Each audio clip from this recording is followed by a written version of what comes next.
afternoon to all of you. It is indeed my honor to be part of the distinguished panel.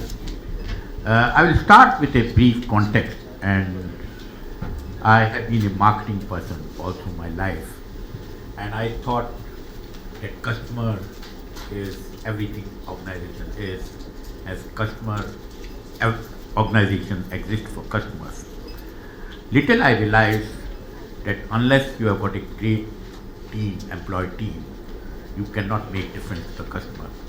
And it was 2008 when we asked Prashant, I was part of Piramal Group, we asked Prashant to do employee engagement survey. And the kind of insights which we got at that time helped us to build the organization. And all of you, if you remember, Abbott bought Piramal business at a valuation which was 10 times of sales and 35 times of the profit. So thanks Prashant to get our focus on.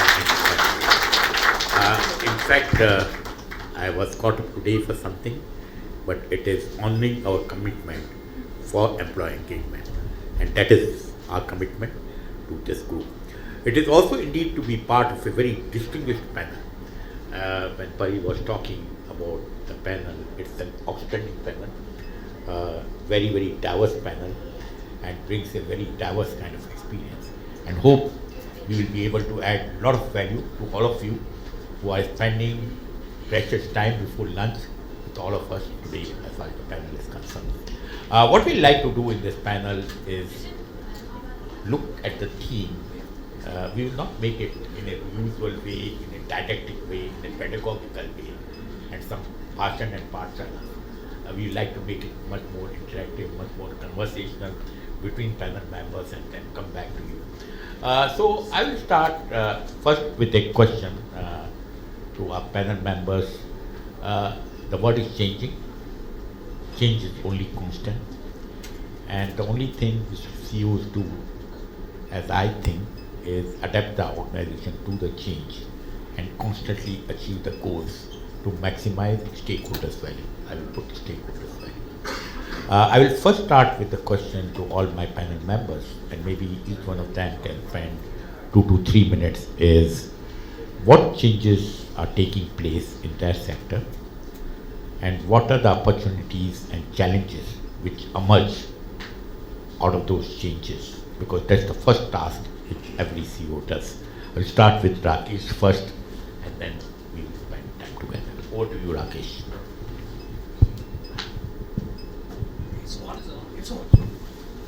Thank you, Mr. Jain. I'm also Rakesh Jain, so thank you for having me on the dais. Of course, I come from insurance sector, and all of you would now realize insurance is important. So in some ways, we were laggards in financial services space, but as it happens, any country which crosses a threshold of $2,000, $2,500 per capita, as people start to build lifestyle assets, as people, or a young country like India, as it starts to prosper, everybody would seek protection. So in some ways, the moment of insurance has started to evolve, and I'm lucky to be in this industry at this point in time.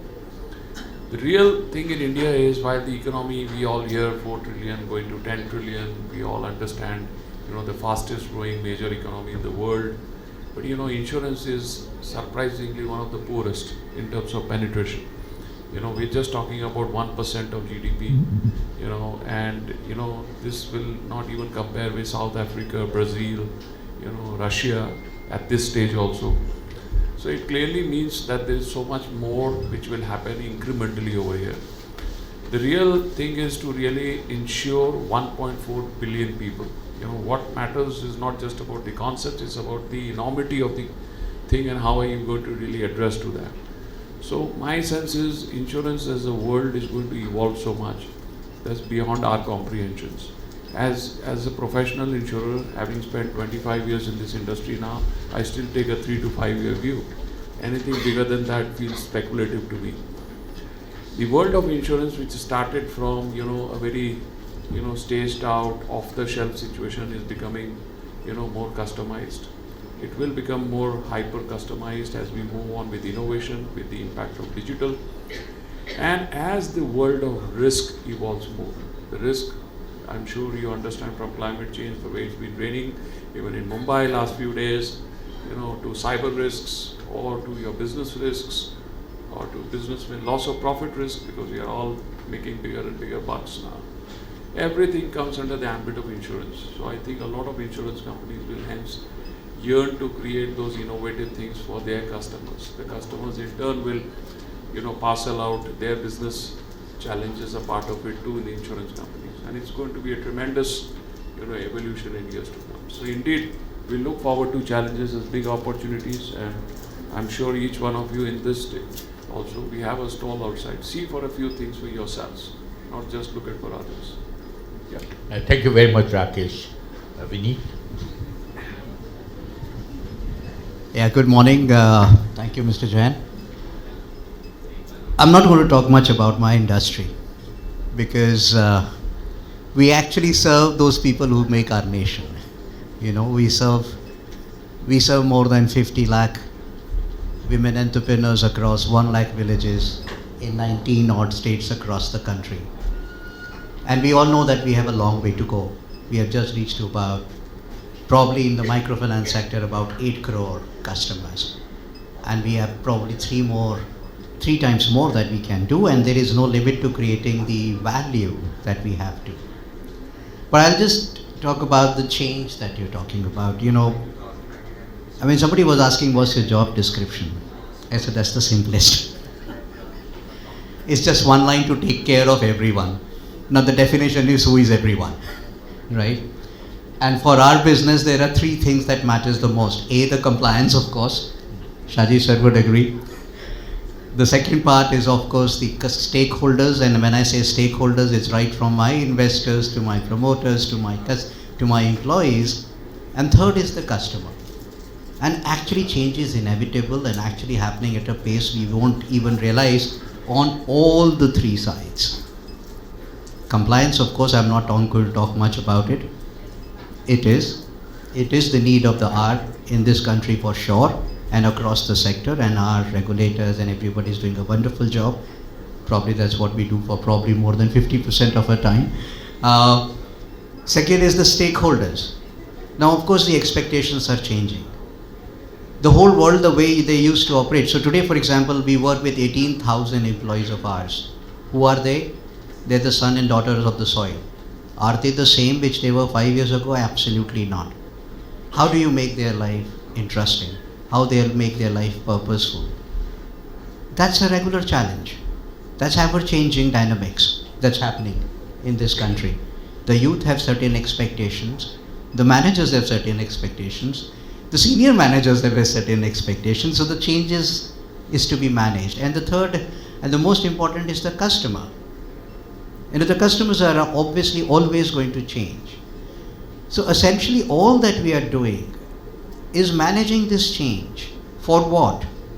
For one central purpose or a vision that we all take for ourselves, right? At the end, we all live for a purpose. And the biggest challenge is, how do you actually align that purpose to all these 3 C's?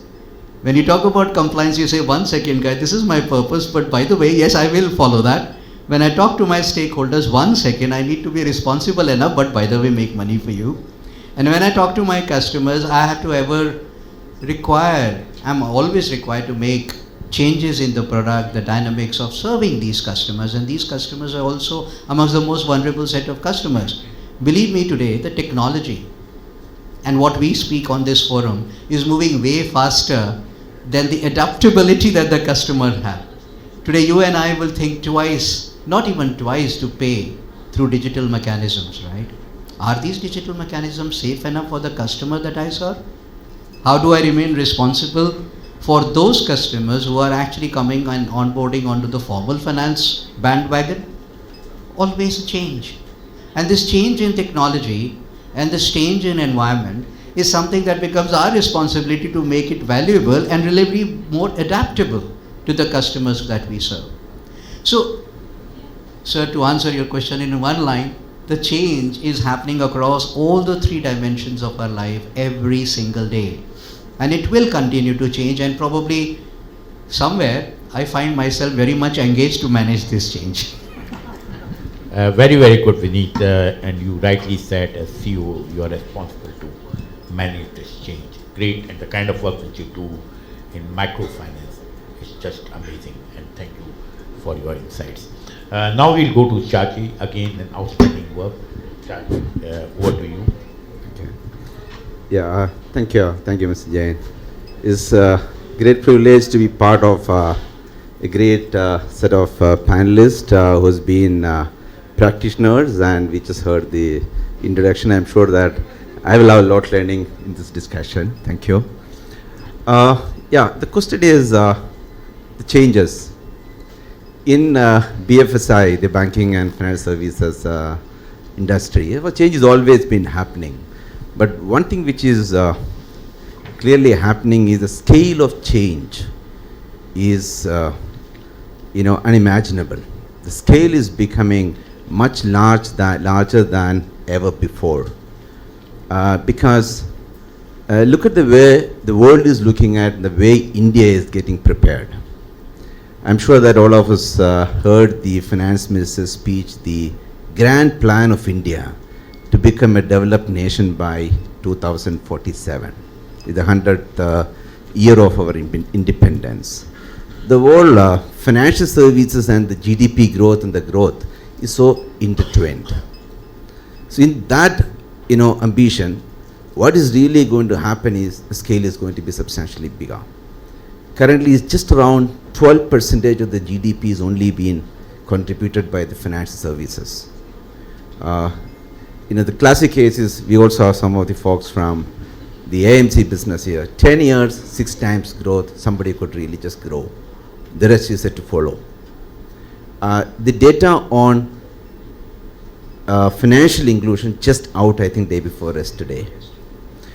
It's a matter of great pride, I'm sure, for colleague like him, so that me, who has been relentlessly focusing on how can we really spread the wings of banking and financial services to the common man. We have in India dozens of all public sector, private sector, foreign banks, and almost around 10,000 NBFCs. So many are there. The fact of the matter is, even after substantial progress being made in, say, last 10-15 years, only around 64% are at least to have a tick that they are part of the formal financial services. Now this throws two different opportunities. The first opportunity is the large set of families are part of that. They just the tick is done now. Now they will have a very large requirement of so many other products. Okay, so that is really going to grow substantially. That is one side. The remaining almost 40% is still not part of the formal banking system. Look at the size of it. That's really going to get on to this. So it's really going to have a big play. Okay, so that's a big opportunity. Coming into the challenges, I think, I think they can see a little bit of a BFSI overhang on the panel. Few of them. See, everybody, the one word spoken the most in this room today was technology. Now, the reality is that to the extent what we speak, that adaptability is not taking place. The challenge is organizers really chasing. This is a little complex. One, that we have banking and financial services being built in India over decades. They lead this. On the other side, the changes are so fast, we need altogether a different breed of people. Requirement are far higher, supply of people are very difficult. Because supply is limited, the cost goes high. And there is it becomes a people issue within the organization. It's become a human capital issue. Somebody who worked with a different vintage work experience and probably premier institutes over a period of time reached one kind of a remuneration, the other there's a supply constraint, that coming into an altogether different breed into the system. How do we get this going and finally drive change? Okay, I think that's a pretty complex on one side, and those organizations not only just adapt technology, but that make part of a larger human capital very synchronized way of doing things potentially can, kind of move forward. The other area of challenge, clearly on the old data, okay. The DPDP Act is in the verge of kind of getting implemented. I understand the procedure is set to follow. The Data Privacy and the Data Protection Act. When we really read that, we don't know how that's going to pan out. There are a lot of interpretations. The final is set to come. As per that, we can't even send a message to somebody which is not agreed to, kind of. Even an email is supposed to be part of it. Because we are all used to one way of doing for so many years. We don't know how that's going to really kind of play out. And the interesting is, even penalty can go up to some 200 or 400 crore or something. Yeah, that may be even bigger than capital of some of the large companies in India, or many of them. So it's that way it is getting little, complex.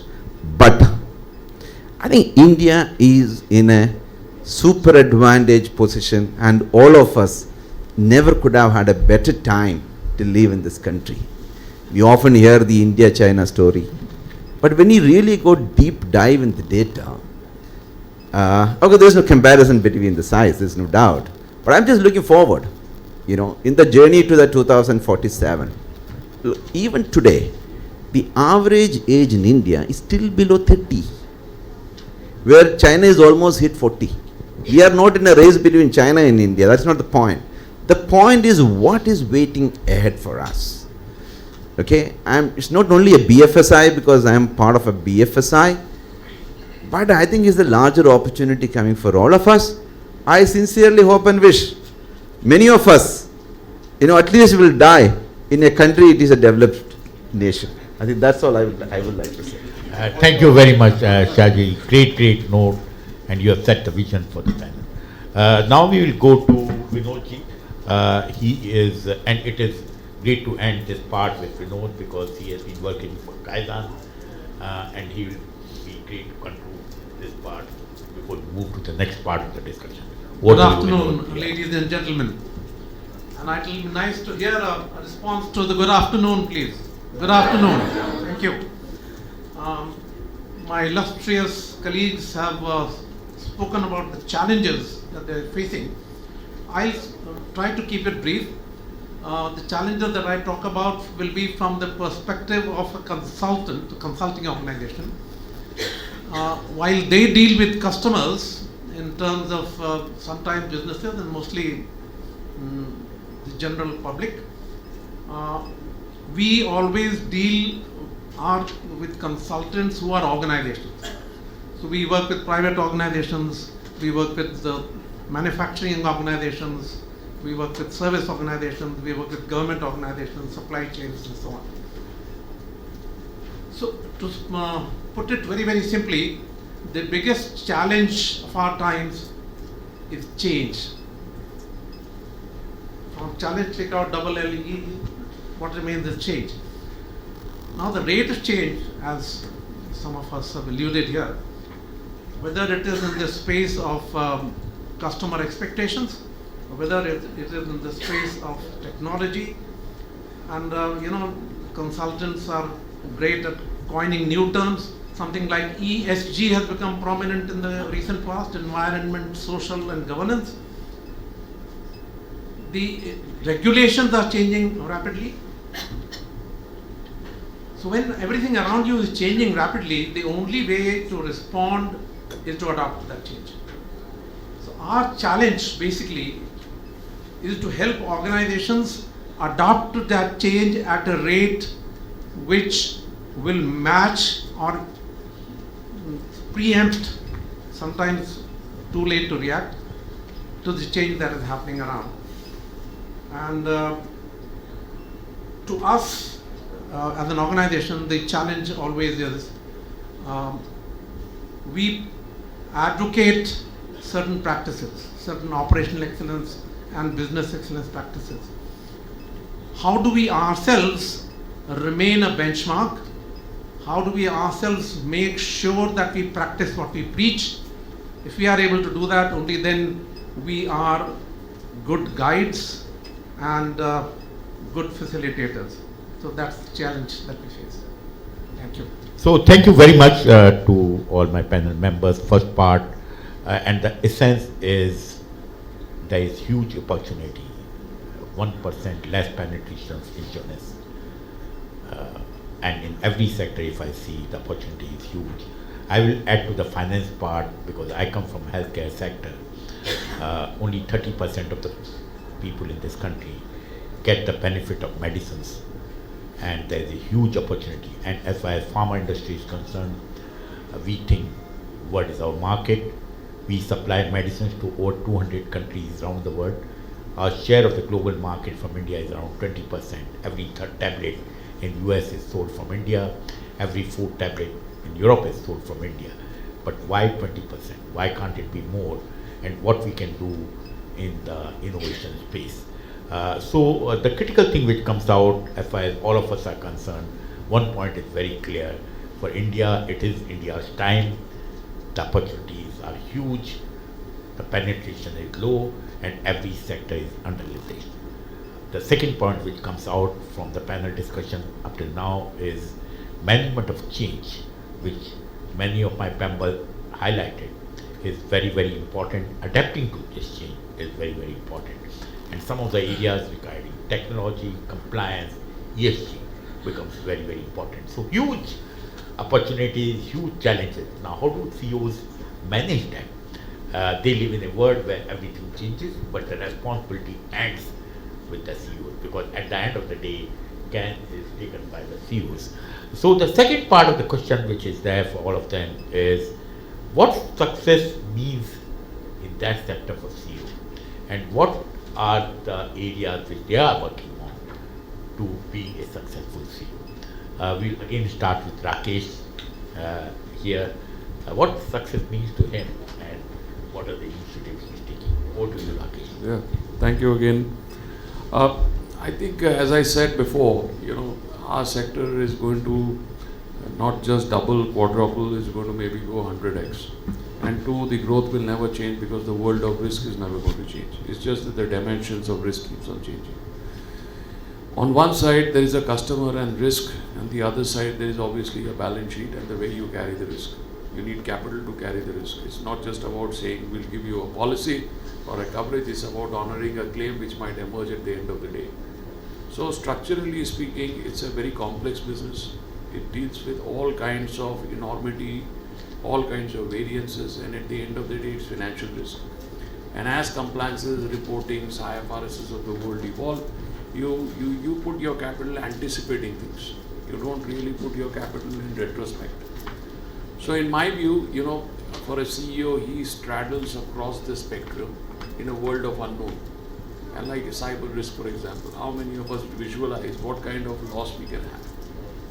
If you can't quantify, just imagine how as an insurance company I quantify the loss which I take from customers.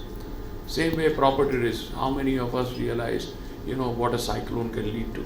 What does a waterlogging today in Mumbai will lead to? And this is not just about the intelligent people.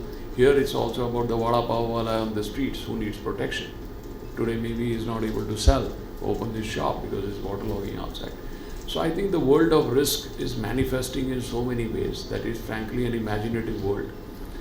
And what as a CEO I feel the most important thing is obviously you need to put down a strategic vision for your business, because you need to guide teams, you need to guide people, even though you may be a minuscule part of the entire world of risk. The CEO needs to have a vision. The second thing is you will obviously execute this on knowledge.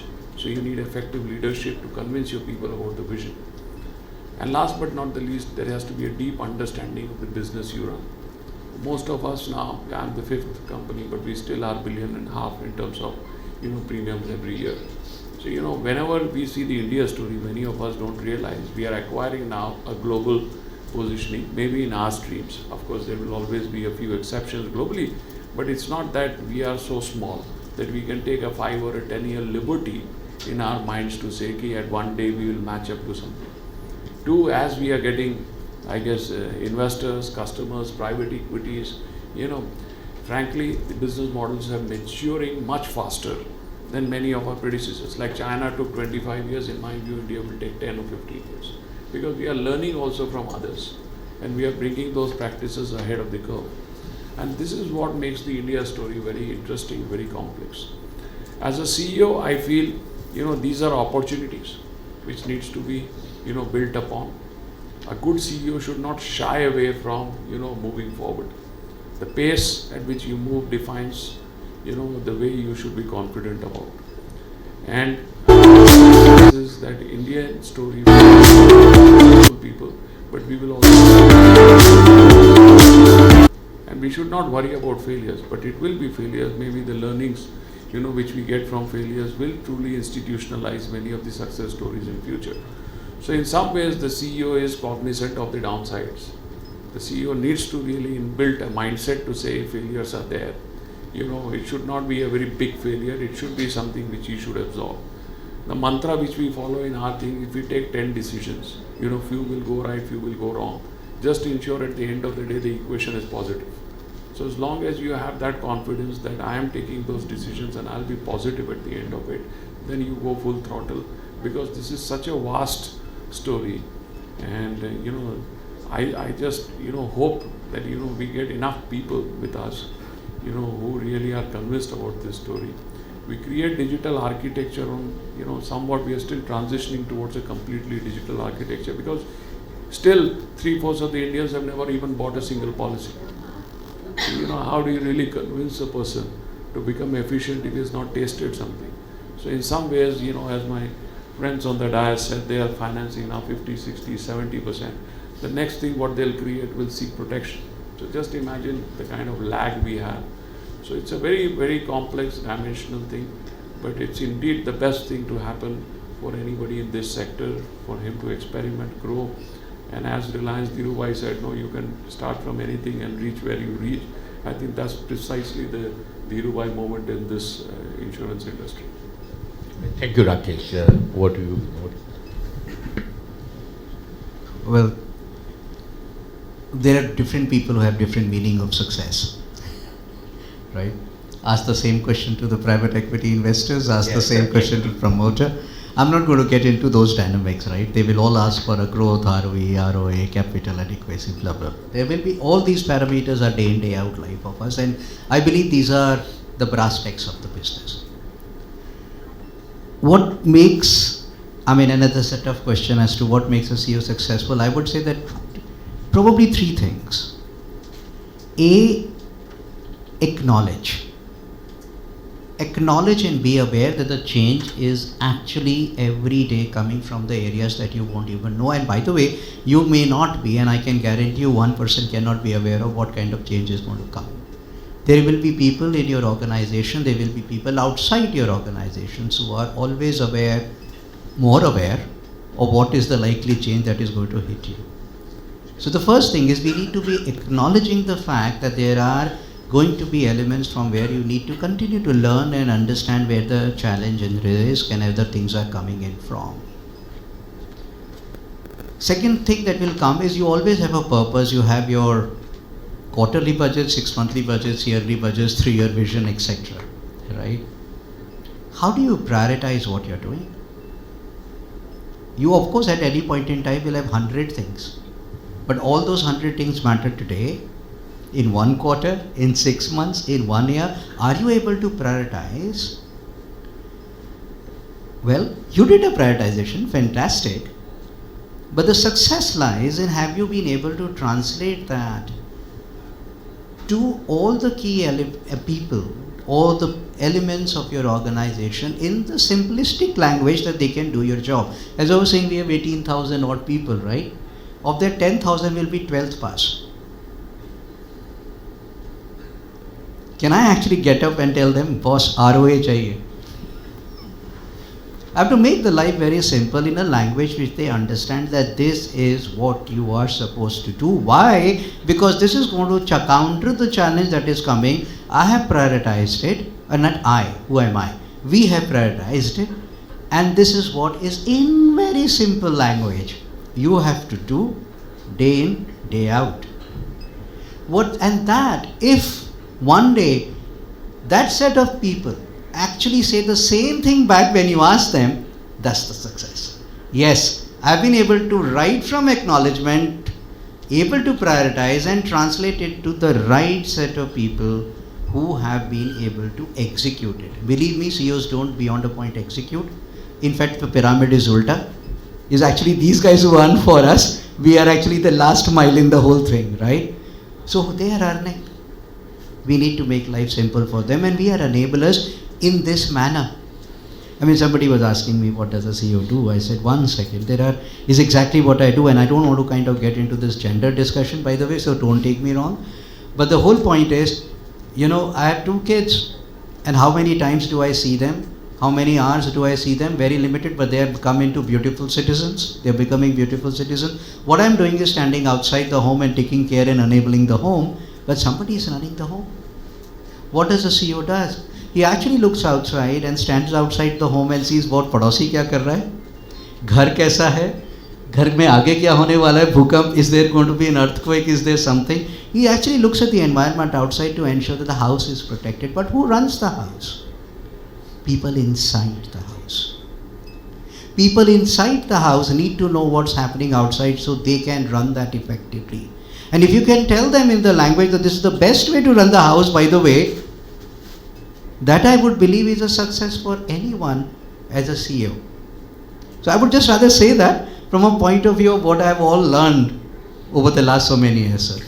Thank you very much, Vineet. You put it in a very simple way, and that is what actually CEO does, make the house run efficiently and create it. Thank you very much, sir. Thank you. Let me just reiterate, the question just to get clarity. Yeah, what success means to you? It's a very personal question as a professional.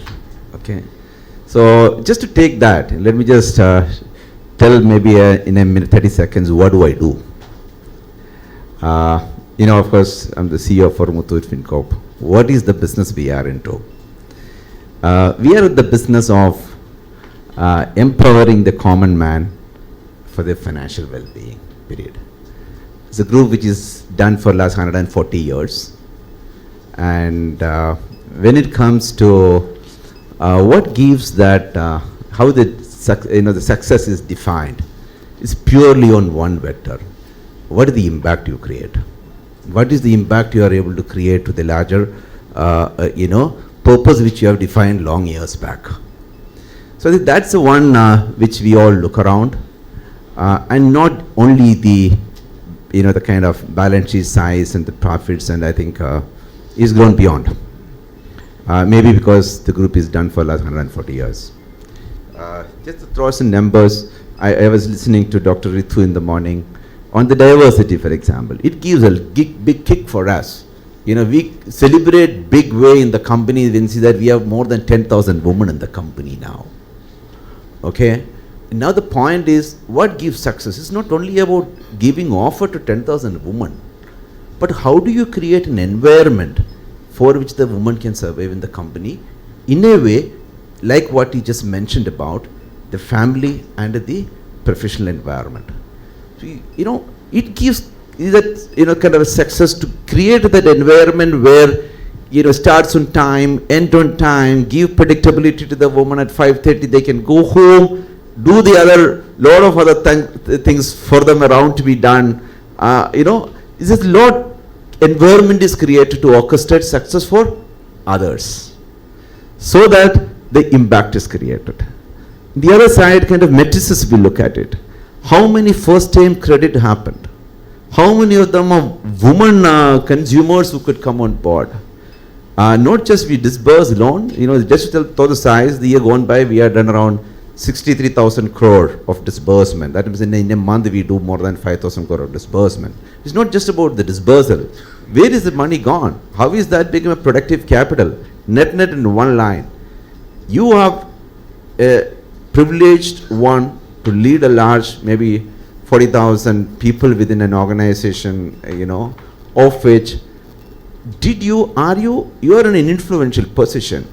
Are you, by the time you kind of hand over or every day, is it a better place to live? Because there was a time, there was a lot more on 3 times meal, all those are not there. I think we have progressed from there now. Substantially gone ahead now.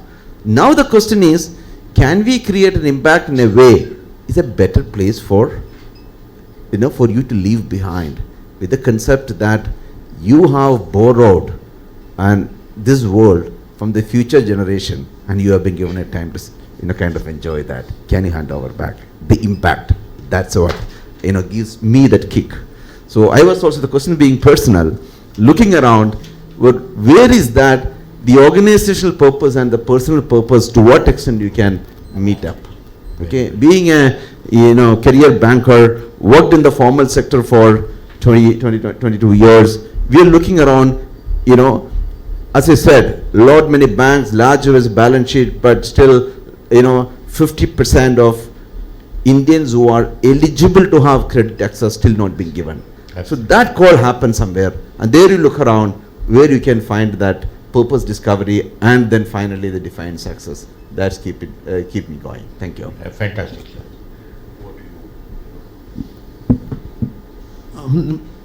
I always feel that the simpler the definition, the easier it is for us to follow. So I try to define success as meeting expectation or exceeding expectation, period. And the second aspect of success is doing it in time. Meeting expectation or exceeding them and doing it in time is success. Now, the problem in my profession is that since I consult with other organizations, I cannot be successful as an organization unless my client is successful. So making them successful is the route to my success, and I'm a very, very selfish person. So that's how I define success. To make my client successful by meeting their expectation. And how do I ensure that my employees are successful? By ensuring that their expectations from them are very clear, and we provide all resources and means by which they can become successful so that they can meet expectations. When they meet expectations, they'll be successful, and in turn the organization will be successful. Thank you. Fantastic. Can we have 5 minutes more? 5. So maybe like before I get to conclusion, we will ask 1 or 2 questions if anyone will like to ask a question. Anyone here in the group? Any questions? Yeah, please. So, to the whole panel, thank you so much for your insights. But when I was listening through it, 2 things that I understood was how do you manage the impact of the change? How do you be ready for the change? And of course, what success means, how do you run the house effectively, right? So, taking these 3 together and getting the employee in it, 2 things. So, how do we look at as a CEO, how do we, or as a leader, how do we build that humility in my team? And also, how do we build the collective resilience? So, as an individual leader, I can brace for the impact, I can prepare for the change, I can do all that. But how do I build the collective resilience within the organization? One is giving them the inputs, or how do I get them ready? And how do I bring that humility of not knowing what I don't know?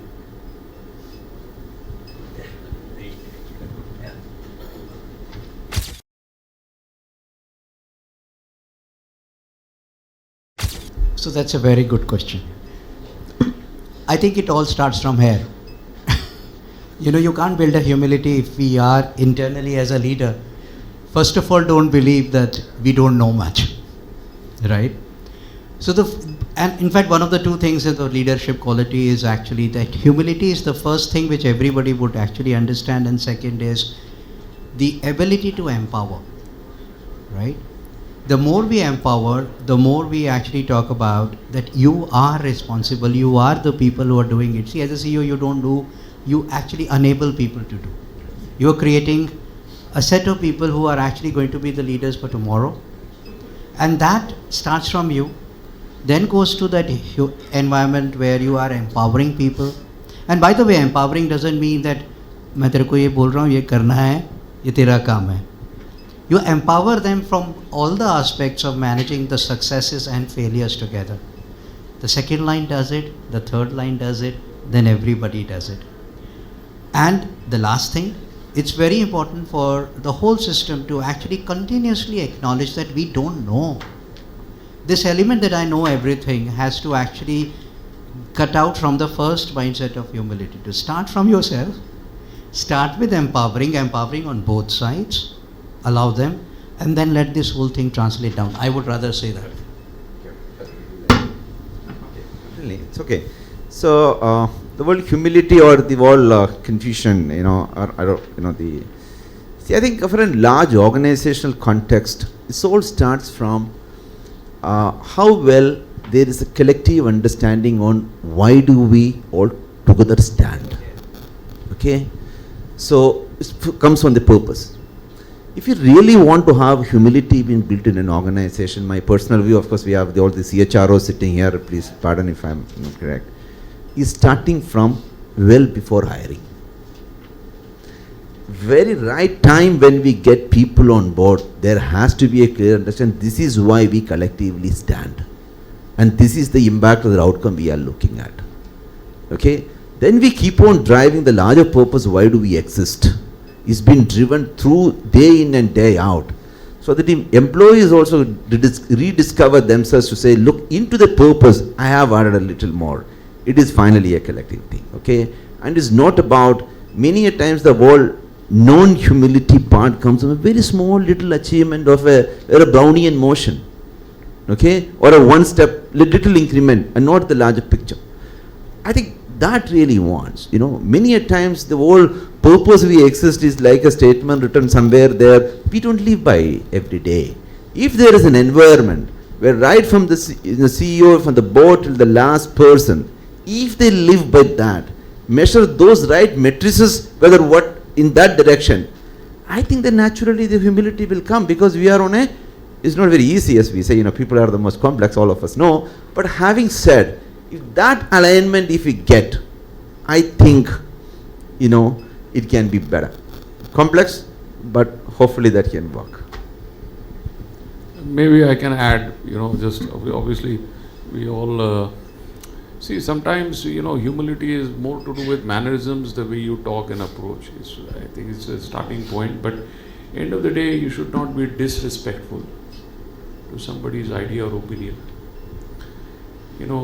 Often, people with experience, people with positions, they carry their experience in a refined way and end up, giving that as instructions to whatever it is. So there is always a classical thing between whether you're listening or you're not listening, you're just in 30 seconds reaching a conclusion. Now, this is where the grapple is. As we all said, 70-80% of the organization is the lower cadre, and they lack those things. The 15-20% of the people on the top need to understand that as a psyche and need to reorient themselves like that. But in high growth environments, they also have to be decisive. You need to take a decision. You can't expect to come to, let's not say a big decisions, but the day-to-day decisions or even your monthly, quarterly decisions requires you to conclude things. So, it's a balance. Now, how do you really create an ecosystem? How do you really create your mindset for those things and do it consistently, not just a few times?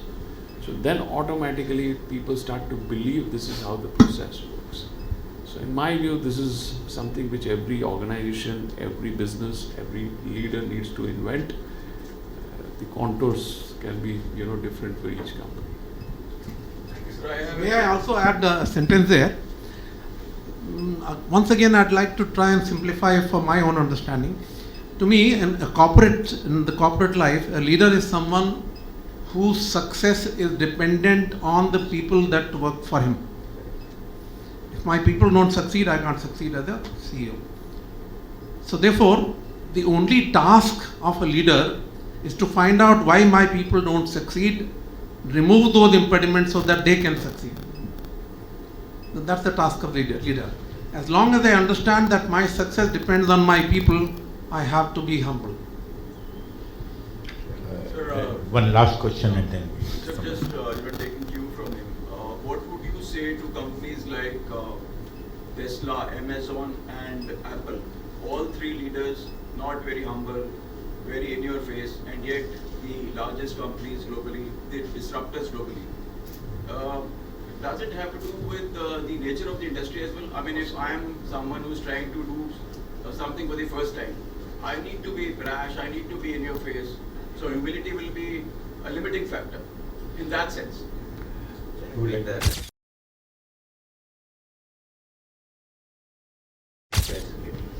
See, the whole question of what is humility, what is not, it is also to an extent what we have conceived. It is to do, finally, it's a matter of culture of the organization. And what is culture? Culture is one statement, very simple. I know there are long definitions in a room of CHROs that all of us have learned in our business school and the human resources class. It's just one statement. What is repeated often becomes culture. Period. In southern part of the country, if you go to Tamil Nadu, Namaskaram is very common. If you go to the northern part, children always touch the feet of the elderly. Both the cultures, right? So those organizations built on that culture. So what? Why should we say that I have a culture, that is the only way, that is the acceptable culture or a humility? They discover their culture. What is repeatedly done is to become their culture. I think that's what my take is. Okay? So there is no standard model for this. There are people aligned to that, they go join. The reality is, who will get the maximum number of applications for a job if they call for? There are people for that. There are another set of people who go for some other culture. It is to do with the personal discovery again. This is what where I will kind of reinvent a better person. That's what my take is. So maybe just 2-3 areas. When I was coming to this session, I happened to recall the book Hit Refresh. It is a great thing to the question, and it will be great to conclude this. My colleague Pranav, he's sitting here. He's likely to go to Ivy League business school, and we were discussing this topic. And so if you see Microsoft as a company, and I will come back to Amazon and Tesla, how do you define humility? One thing which is very important from CEO point of view, and which Microsoft demonstrated, the growth mindset and the status mindset, and it will be great to conclude this. He says the culture which was there in Microsoft was know-it-all culture before Satya Nadella took the charge. And what he brought to the organization is learn-it-all culture. Learn-it-all culture applies to Tesla. In fact, he has been on the shop floor to become what he is. And he brought the change in electrical vehicle industry. He brought the change in SpaceX. He's trying to do what he wants to do in Twitter, learning it every day and adapting. So humility is in learning. Second point, which is very, very important, humility alone is not good enough. And what Rakesh was saying, agility of decision making. Because if we are humble alone, humility, and if we don't take decision, that will not make any difference. And the third point, which I would like to conclude, is leader is as good as his team, right? So what a leader does, he creates outstanding talent, and at the end of the day, he manages the culture, he manages the learning environment. I will close with culture eats strategy for breakfast. So what we do primarily as CEO is manage the culture, manage the environment, and prepare the organization for building it as the best organization in the world. We are Viksit Bharat stage. We will not think only of India. We will think of making our organization as the best in the world, and that is what will give us success. Thank you very much.